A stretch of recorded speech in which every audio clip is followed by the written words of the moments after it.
ஒரு சாப்பாட்டில் உப்பு இல்லைன்னா எப்படி முழுமை பெறாதோ அதுபோல நம்மளுடைய தமிழ்நாட்டினுடைய கலாச்சாரத்தில் நாட்டுப்புற கலைஞர்கள் இல்லைன்னா அது முழுமை அடையாது.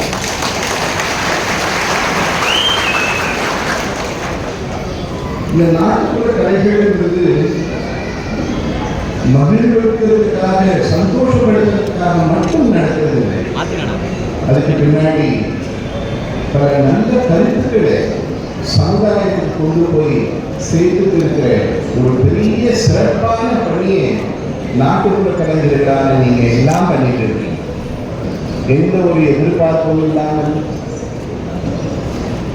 உங்களுடைய ஆத்மார்த்தமான மனசோட அர்ப்பணிப்போட இந்த மக்களுக்கு தேவையான நம்மளுடைய வரலாறு 1000 வருஷத்துக்கு முன்னாடி என்ன நடந்ததுன்றது யாருக்கும் தெரியாது. ஆனால் அந்த விஷயத்தை ஒரு கூட்டு மூலமா ஒரு கதைகள் மூலமா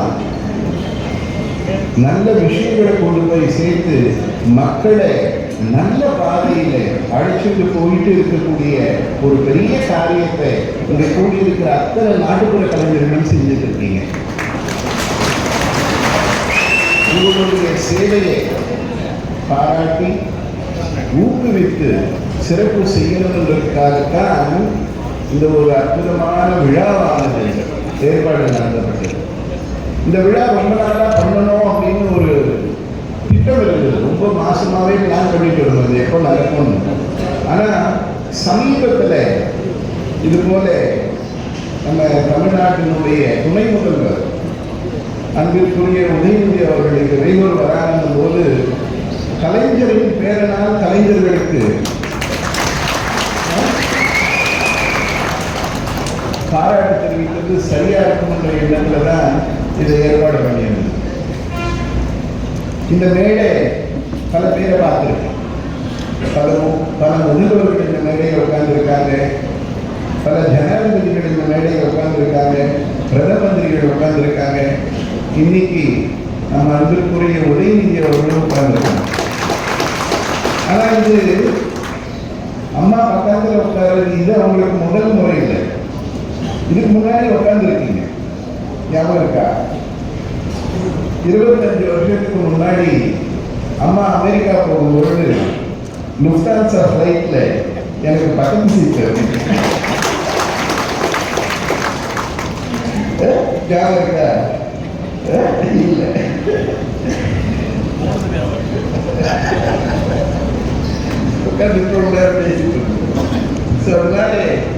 அவங்க கையால இந்த ஒரு ஏற்பாடு விழா நடக்கும் போது இன்னும் அது சிறப்பாக இருக்கணுன்றதுக்காக இந்த மொத்த விழாவுமே வழக்கமாக 10 பேரை கூட்டணும்னாலே அதுக்கு நிறைய திட்டங்கள் வேணும், பிளான் எல்லாம் இருக்கும். ஆனால் இவ்வளவு ஒரு பெரிய விழா முந்தின நாள் ஆரம்பிச்சு இன்னைக்கு முடிஞ்சிருச்சு. 2 நாளே இவ்வளவு பெரிய விழா நடந்தது. அதனால இது அம்மாவுக்கு ரொம்ப சந்தோஷம். இந்த நாட்டுப்புற கலைஞர்கள் எல்லாருக்கும் உங்களை பார்க்கறது, உங்களுக்கு தேவையான ஒரு அங்கீகாரத்தை கொடுக்கிறது, ஒரு சின்ன உதவியை செய்கிறது. அதே போல பீடம் மாத்திரம் இல்லாமல் அரசும் உங்களுக்கு பல வகையில் பல உதவிகளை செஞ்சு இருக்கிறதா கேள்விப்பட்டிருக்கோம். சமீபத்தில் நம்மளோட ஹாஸ்பிட்டலுக்கு, நாராயண ஹாஸ்பிட்டலுக்கு நம்ம ஒரு முறை சுற்றி பார்க்கணும்னு கேட்டிருந்தாங்க டைரக்டர். அப்போ போகும்போது டயாலிசிஸ் வார்டில் அப்போ புதுசாக அதை எக்ஸ்பேண்ட் பண்ணாங்க. அப்போ அந்த வார்டுக்கு உள்ள அம்மா வந்து பார்க்கணும். அப்போ டயாலிசிஸ் நடந்துட்டு இருந்தது. அப்போ அந்த வார்டுக்கு போயிட்டு ஒவ்வொருத்தராக பார்த்து பேசும்போது ஆரணி பக்கத்தில் இருந்து ஒரு கிராமத்தில் இருந்து ஒரு விவசாயி, அவங்களுக்கு முழு விவரங்கள் தெரியல. ஆனால் அவங்க ஒரு விஷயத்தை அம்மாக்கு சொன்னாங்க, இந்த காப்பீடு திட்டத்தால தான் நான் உயிர் வாழ்ந்துருக்கேன்னு சொன்னாங்க. அவங்களுக்கு அம்மா யாரும் தெரியல, காப்பீடு திட்டம் அமைதோ அதுக்கும் என்ன சம்பந்தம் தெரியல. ஆனால் அவங்க சொன்ன ஒரு விஷயம், இந்த காப்பீடு திட்டத்தால தான் நான் உயிர் வாழ்ந்துருக்கேன். இது போல பல உள்ளங்களினுடைய ஆசீர்வாதம், அதுதான் இந்த அரசுக்கு பலம், அதுதான் இந்த அரசுக்கு சக்தி. அப்படிப்பட்ட அந்த ஆசீர்வாதங்கள் இன்னும் நிறைய கிடைக்கும் போது அது இந்த ஆட்சி செய்யக்கூடிய நம்முடைய முதல்வர்களுக்கும் அவங்களை சார்ந்தவர்களுக்கும் இன்னும் சக்தியையும் பலத்தையும் கொடுக்கும்.